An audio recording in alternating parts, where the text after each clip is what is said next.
ৰাজ্যৰ ৰাজধানীৰ মূল সমস্যা কথা যদি ক'বলৈ যাওঁ, ইয়াৰ প্ৰধান সমস্যাটোৱে হ'ল কৃত্ৰিম বানপানীৰ সমস্যা।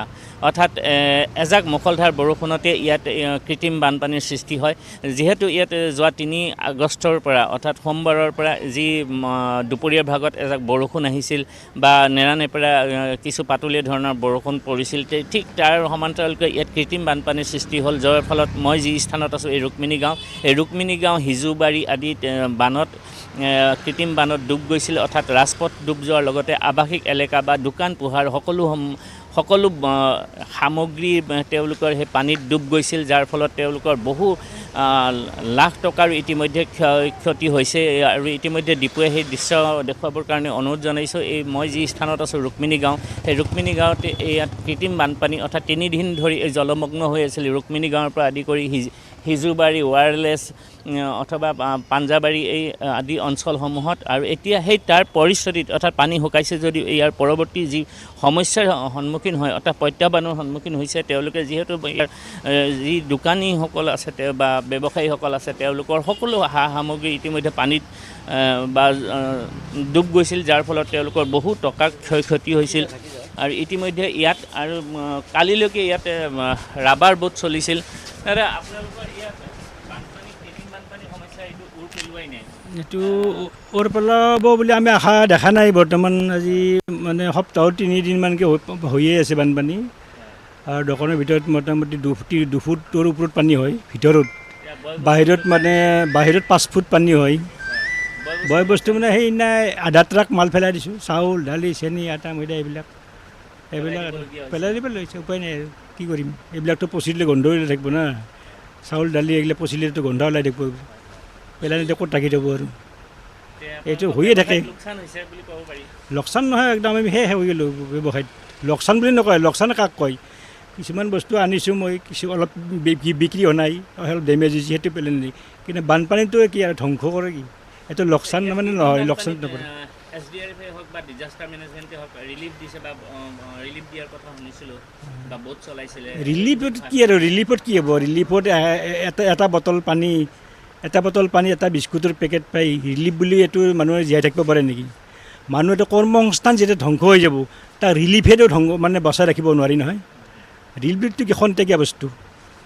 মানুহ ৰিলিফ এটা দিব জীয়াই থাকিবৰ কাৰণে ৰিলিফ দিয়ে নেকি?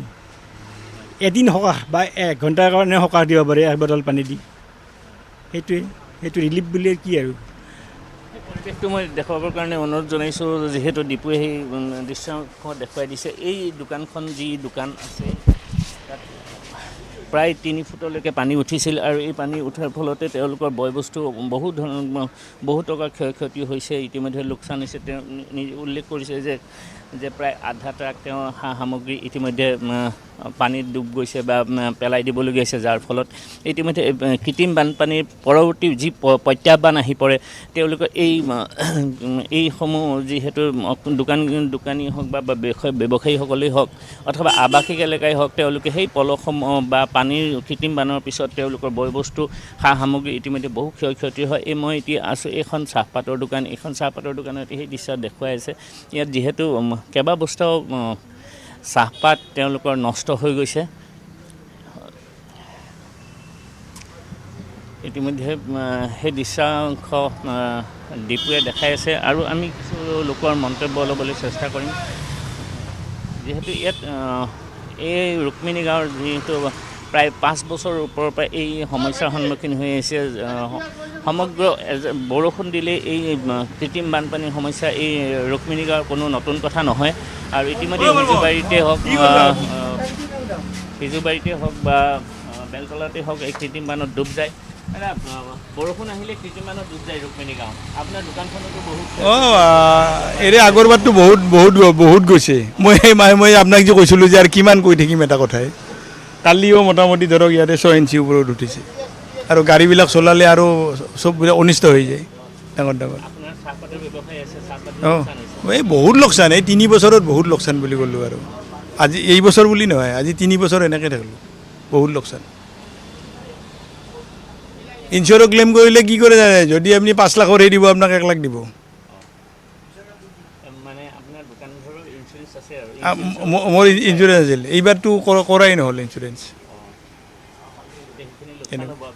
উপায় নাই আৰু কি কৰিব আৰু এতিয়া থাকিলে এই সাগৰৰ মাজত থাকিলে এই অৱস্থা এনেকুৱাই হ'ব আৰু এতিয়া বৰ্তমান আমি সাগৰৰ মাজত আছোঁতো